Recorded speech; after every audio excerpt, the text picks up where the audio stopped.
Well, you know Cheez-It crackers? A few years back, they had commercials about mature cheese. And the point of the commercials was that they only used the best cheese to make their crackers. Perfectly aged cheese to make their crackers. But in the commercial, they always had this wheel of cheese that didn't make the cut because it was too immature. I mean, it was cracking jokes and being goofy, but they only accept mature cheese. Now, this may feel like a leap, but follow me. Now, imagine if God operated on the same principle, that he only accepted the mature. Would you make the cut? And I'm not talking about maturity in the sense of telling jokes, being silly, but in the sense of being holy. In the sense of having a character that reflects the fruit of the Spirit. Or having perfect faith. Would you make the cut? If we're honest with ourselves, we recognize that we still sin. We're sinners. We fall short of God's standard. We could be more mature. Aren't you glad that God operates by grace? And we see this in our passage today. God shows his people grace. And that's what we have experienced. God, in his grace, gives us what we don't deserve. He meets us where we're at, and he brings us into his family. And then he works in our lives to grow us and to make us more mature in the faith. And so the first section we're going to read this morning wraps up Abraham's life. And it concludes the section of Genesis that is focused or specifically about Abraham. And so it has a couple genealogies in it, and it tells of Abraham's death and burial. It's actually placed where it is here in Genesis out of chronological order. Which we know this because Abraham didn't actually die until Isaac's sons were 15 years old.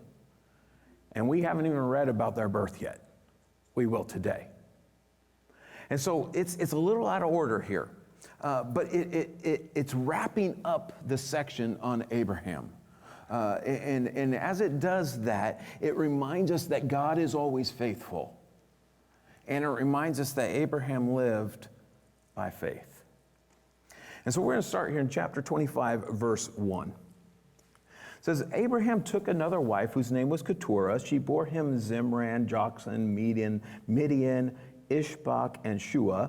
Jokshan fathered Sheba and Dedan. The sons of Dedan were Ashurim, Letushim, and Leumim. The sons of Midian were Ephah, Epher, Hanok, Abidah, and Edah. All these were the children of Keturah. So we start with this genealogy. And Abraham had other sons through another wife. And you may recognize some of the names, or they may sound somewhat familiar to you, because many of those are nations that lived near Israel, and some of them are mentioned later in the Old Testament. But as we read this, do you remember what God's promise was to Abraham? He said he would be the father, not just of many descendants, but of what? Nations. Here we have many nations coming from Abraham. And so we're reminded of God's faithfulness, of God's promise. Let's keep reading. Verse 5. It says, Abraham gave all he had to Isaac, but to the sons of his concubines, Abraham gave gifts. And while he was still living, he sent them away from his son Isaac eastward to the east country. And so this makes it clear that Isaac is the heir. The promise and the covenant passed through Isaac. At the same time, we see again that Abraham is generous. You see, it appears that Keturah was a concubine, and as Hagar was as well. But so his sons through Keturah, through the concubines, wouldn't legally inherit anything. But he doesn't send them away empty-handed. He gives them gifts. And they were probably really good gifts, big gifts, because he had a lot, and he gives gifts to all of them in some way. So verse 7, these are the days of the years of Abraham's life, 175 years. Abraham breathed his last and died in a good old age, an old man and full of years, and was gathered to his people. Isaac and Ishmael, his sons, buried him in the cave at Machpelah, in the field of Ephron, the son of Zohar the Hittite, east of Mamre, the field that Abraham purchased from the Hittites. There Abraham was buried with Sarah, his wife. After the death of Abraham, God blessed Isaac, his son, and Isaac settled at Beer Lahai Roi. So Abraham was 175 years old when he died. And that means he was in the land, he lived in the land for 100 years. Isaac was 75 years old when Abraham died. And Jacob and Esau, Isaac's sons, were 15. Now, notice a couple important things here. We're told that he died in a good old age and was full of years. He was an old man, full of years. And so we're being told he had a good life and a long life. Abraham lived by faith, and God blessed him. Secondly, we're told that he was gathered to his people. Now, this is interesting because this is a common way to speak of death because people literally were buried with their family, like in a family tomb, and so they would all get buried in the same tomb. Of course, Abraham wasn't physically buried with his ancestors. And this expression, when it's used in the Old Testament, it's used with the idea of joining the family in Sheol, or in the place of the dead. And so the reason I bring this out is that this suggests a belief in the afterlife, that this world is not the end, at least by the time Moses wrote this. But this suggests that idea. But then thirdly, we're told here that he was buried in the cave that he bought to bury Sarah in. So he never left the land, but he lived out his life there in the land in faith, believing God, trusting God, and expecting the promise to be fulfilled. Well then, after mentioning that Ishmael and Isaac came together to bury Abraham, we're told that Isaac continued in Abraham's footsteps, that he lived in the land and he was blessed by God. And then we're given Ishmael's genealogy. And I just want to look at a couple of verses in that. Verse 12 says, these are the generations of Ishmael, Abraham's son, whom Hagar, the Egyptian, Sarah's servant, bore to Abraham. And then jump down. There's several names listed, and jump down to verse 16. It says, these are the sons of Ishmael, and these are their names by their villages and by their encampments, 12 princes according to their tribes. Now, I want you to notice that phrase, 12 princes according to their tribes. Why would I bring this up? Do you remember God's promise? God told Hagar first that she would have many descendants through Ishmael. Then God told Abraham that Ishmael would be the father of 12 princes. So God is keeping his promises. These genealogies are pointing out that God has kept his promises. He did just what he said he would do, because God is always faithful. And in the middle of these two genealogies, we have this eulogy of Abraham, the man of faith, the man who is held up throughout Scripture as an example if not the example, of what it means to live by faith. Now, he wasn't perfect. In fact, we were told some of his big failings. But he believed God. He learned, and he grew, and he continued to live in fellowship with God and in obedience to God till the day he died.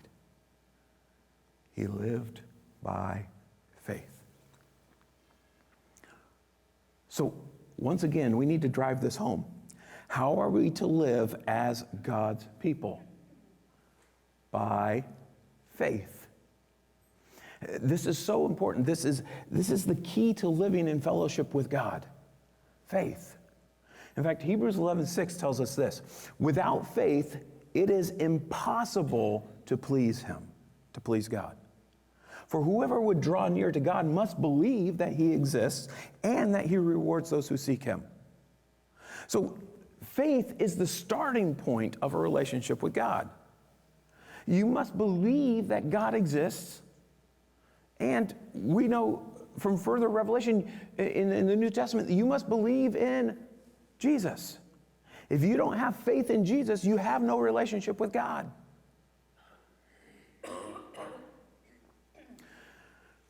Jesus is the Son of God.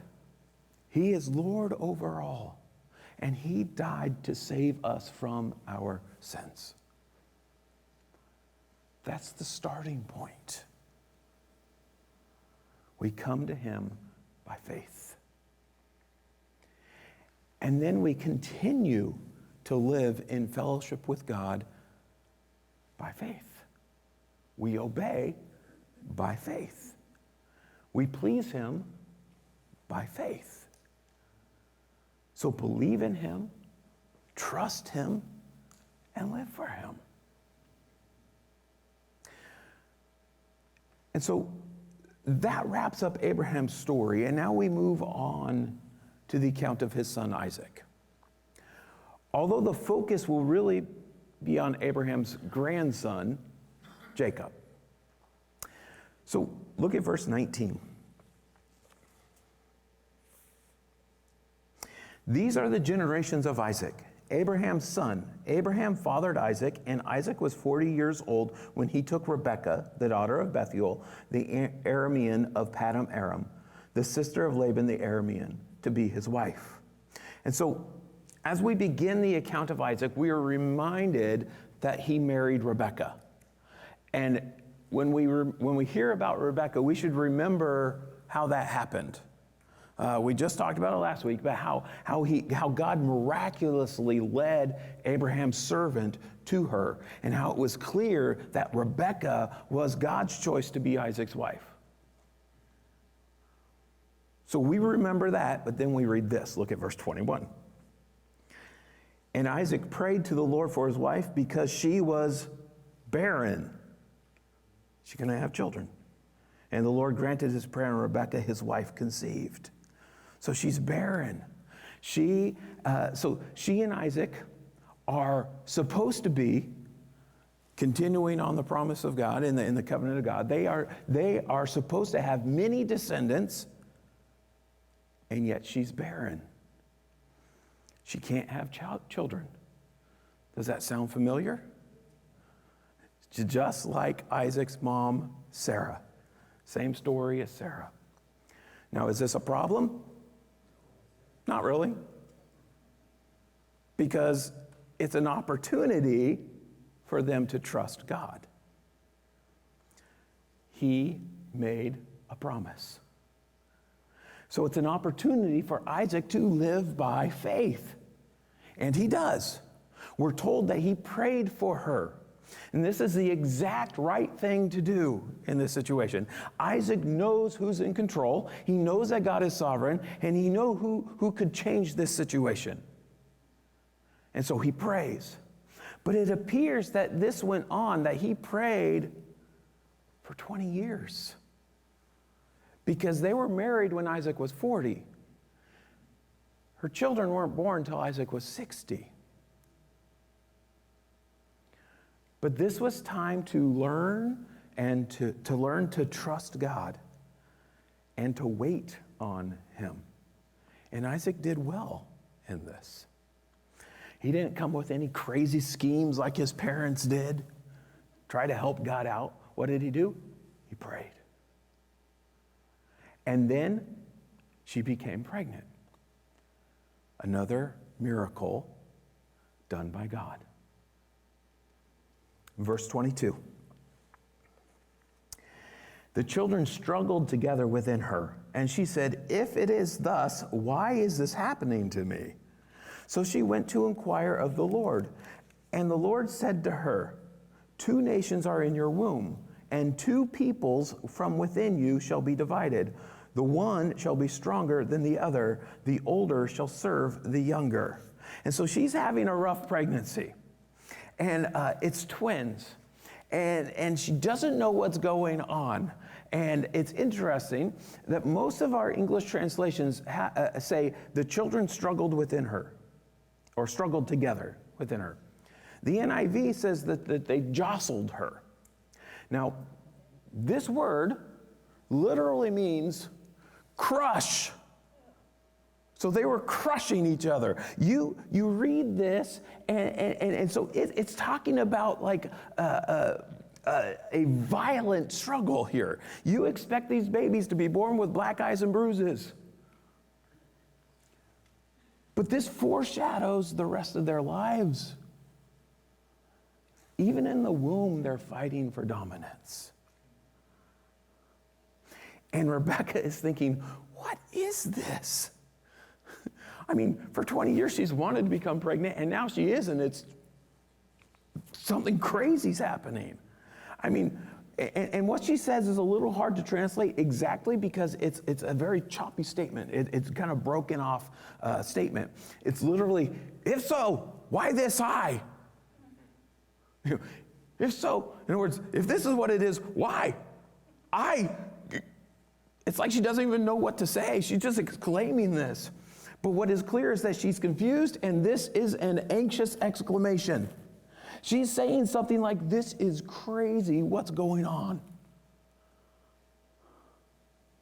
But she knows where to find the answer. God will know, so she asks God. And he tells her what's happening and tells her what will happen. She basically says, you're having twins. But he says there's going to be two nations that come from this birth. Two nations. There are two nations within you. But then he also tells her that one will be stronger and that the older will serve the younger. You see, God is saying that he has chosen for the promise, the covenant, the blessing to be inherited and to pass on through the younger son rather than the older son. Now, this is the opposite of what people would normally do. But God has made this decision. His choice wasn't based on birth order or on cultural norms or on people's expectations. It wasn't based on anything the boys have done. They've not been born yet. They haven't done anything yet. God's choice was based on his own will. God is sovereign, he's in control, and he does what he wants, which means he does what is right. Verse 24. When her days to give birth were completed, behold, there were twins in her womb. The first came out red, all his body like a hairy cloak. So they called his name Esau. Afterward, his brother came out with his hand holding Esau's heel. So his name was called Jacob. Isaac was 60 years old when she bore him. So the boys are born, and what God told Rebekah is confirmed. She had twins. And the rest of what he told Rebekah will be true also. So, but the twins are named, and the older, the firstborn, is named Esau. He's reddish in color, but he's hairy. very hairy. And this is where his name comes from. Esau, the name Esau sounds similar to the Hebrew word for hairy. And so he's named after his appearance, after the way he looks. And now, we're going to see, as we continue learning about Esau, that he has a kind of animalistic nature. And this could be hinted at in his name as well. But at this point, we wouldn't know that. We don't know that till later. But the second son is born. He's named Jacob. And we're not told anything about how he looks, his appearance. All we're told is that he was born holding on to his brother's heel. The struggle continues. You don't go without me. He's born holding on to Esau's heel. And the name Jacob, it sounds similar to the Hebrew word for heel,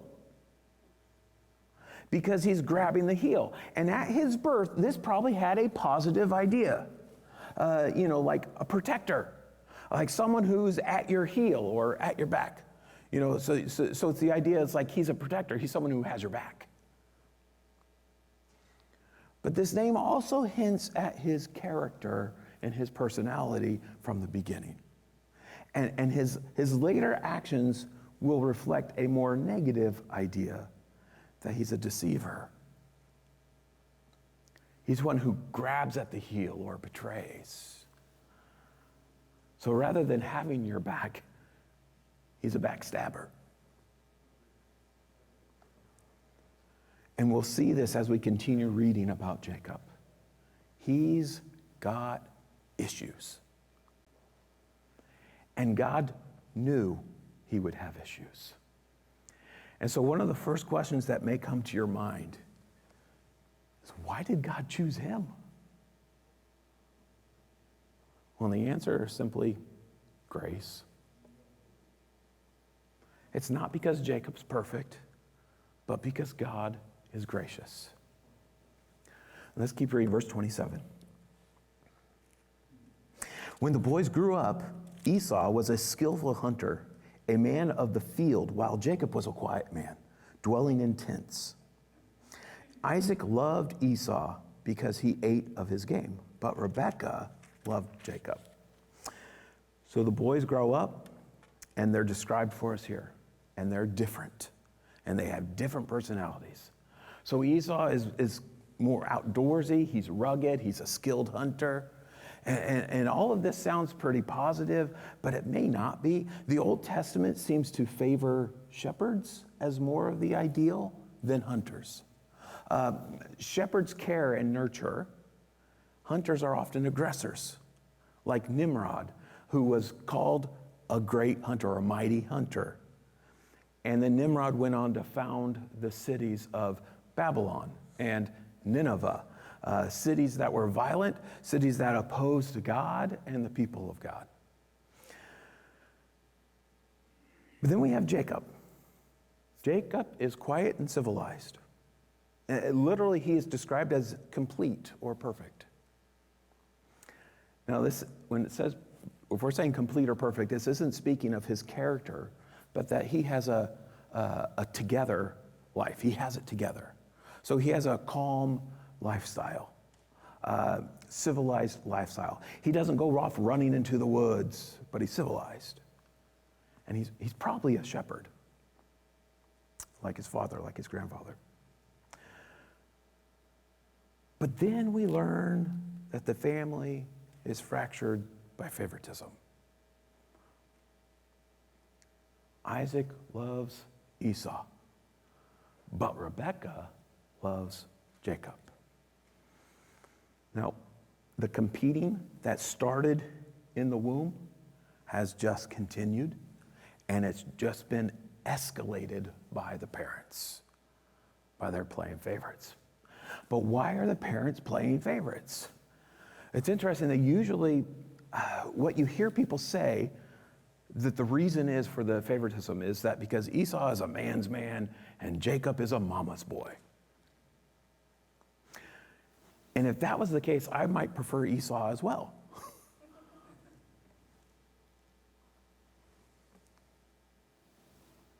But that explanation misses the point of the text. Read the text. We're told why Isaac prefers Esau. He likes to eat the food that Esau hunts. He likes his food. So Isaac's love for Esau is because of his stomach, his appetite.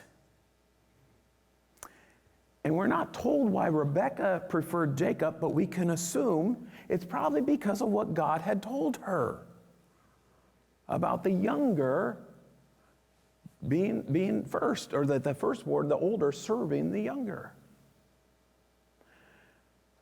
And there is a lesson here about favoritism.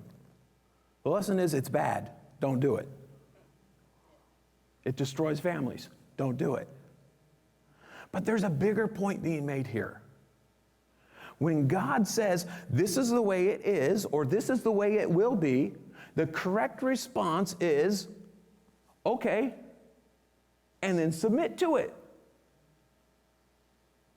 See, God has a plan, and God does things how He chooses, and it may not fit with cultural norms, and it may not be the way you would want things to go. But God's people are to respond in faith, and they are to follow God in faith. We live by faith, not by cultural norms or what we desire or what we live by faith in obedience to God. But sometimes we fail to do that. And it appears that's what's happening here with Isaac. I'm sure Isaac knows what God said about his boys, what God told Rebekah about the boys. But Isaac is against that idea, and we'll see this even more as it continues. And he'll try to do the opposite of what God has already said. See, he follows his own desires, his stomach, or maybe his culture, and this leads to problems that will last for the rest of his life. It says, see, Isaac, he started so well. I mean, he faithfully prayed for Rebekah to have a child. He knew the promise, and he trusted God, and he waited on God. He didn't start scheming like his parents, and he didn't take it upon himself to fix the problem. But we'll see he finishes poorly. He doesn't agree with God's choice, and so he doesn't submit. And even now, this favoritism leads to dysfunction in his family. He's not leading according to God's way, according to what God has said. And so sometimes he did very well and he acted in faith. But other times he didn't. He didn't have faith. He didn't do what was right. And like Isaac, we sometimes do well. And sometimes we fail. But by faith, when we believe and trust God, we can submit to the will of our sovereign God, who knows what's best and does what's right. So we've been introduced to the boys, and we know that God has said that the promise will pass on through the younger son. And so you might expect that Jacob would be a person of strong character, but he's not. At least not yet. Let's keep reading verse 29. Once, when Jacob was cooking stew, Esau came in from the field, and he was exhausted. And Esau said to Jacob, "Let me eat some of that red stew, for I am exhausted." Therefore his name was Edom. Edom sounds like red. Jacob said, "Sell me your birthright now." Esau said, "I'm about to die. Of what use is a birthright to me?" Jacob said, "Swear to me now." So he swore to him and sold his birthright to Jacob. Then Jacob gave Esau bread and lentil stew, and he ate and drank and rose and went his way. Thus Esau despised his birthright. And so Jacob wants this birthright. So we need to ask, what is it? What is the birthright? Well, it is a right that belonged to the firstborn. And it was a position of honor because he would become the leader of the family. So he got a greater inheritance, but also inherited greater responsibility. And in this case, in the case of Isaac, or Jacob and Esau with Isaac, they would inherit the promises that God made to Abraham.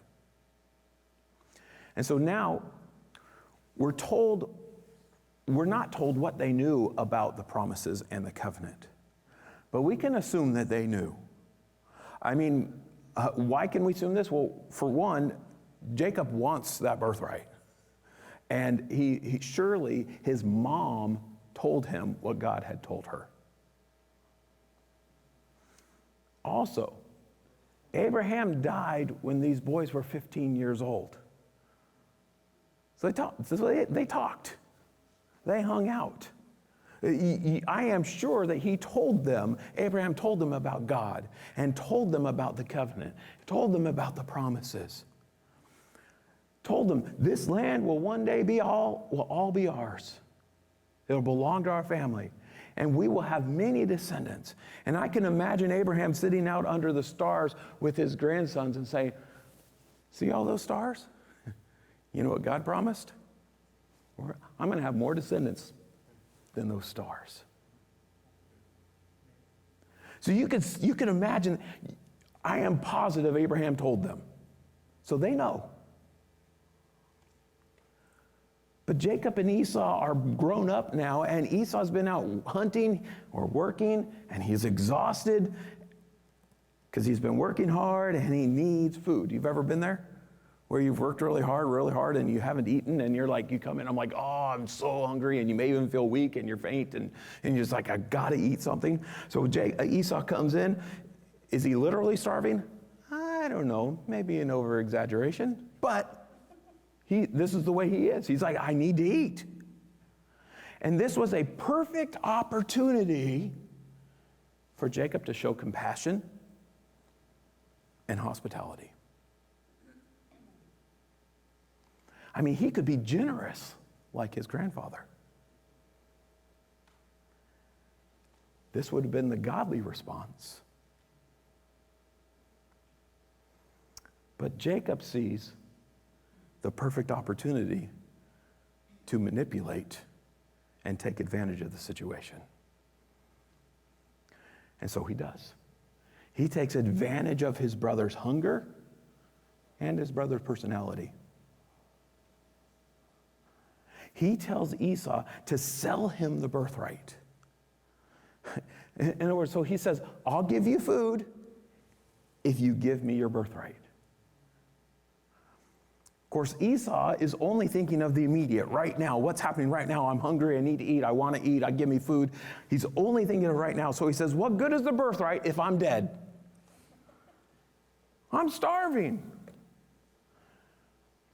But Jacob insists that Esau swears an oath to make it official, to make it irrevocable. In other words, so it can't be undone. So Esau swears. And then Jacob gives him food. But then look what it says about Esau in verse 34. After he was given food, what did he do? He ate and drank and rose and went his way. Very simple. As if it was no big deal.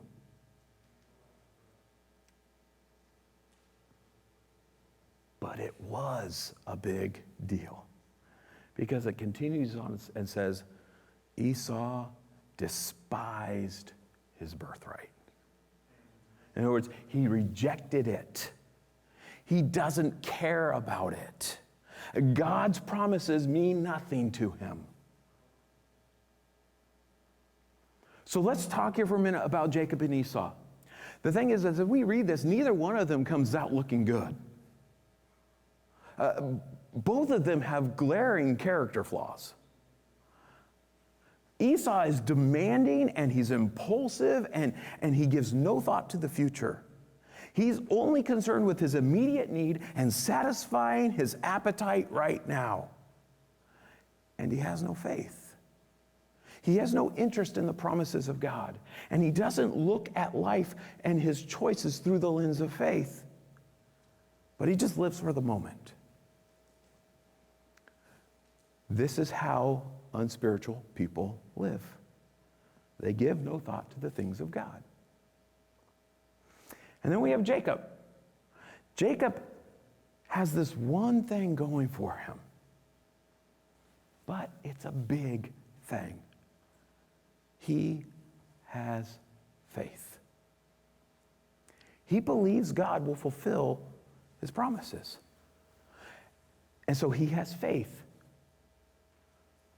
But he's very immature. Very immature. He's manipulative and he's overly ambitious. And he wants a good thing, but he isn't willing to wait on God. He takes things into his own hands and he tries to solve it in his own ways.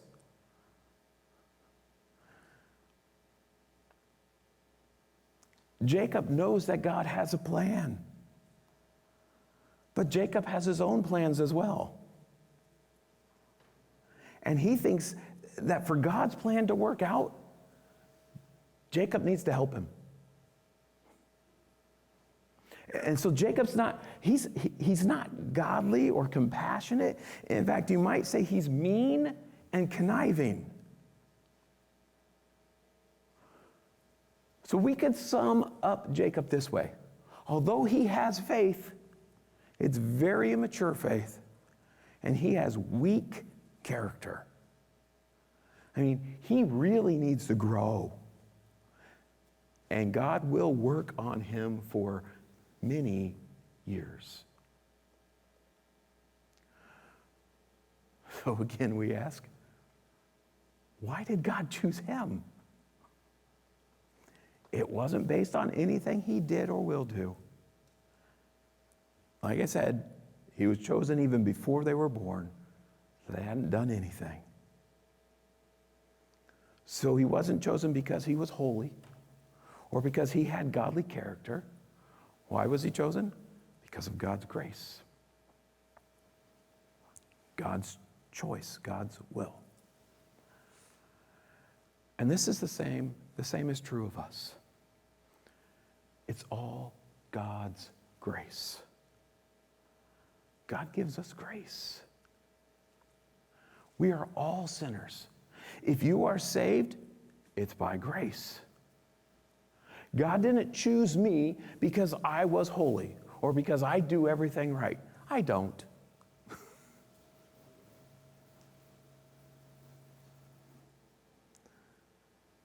I'm a sinner saved by grace.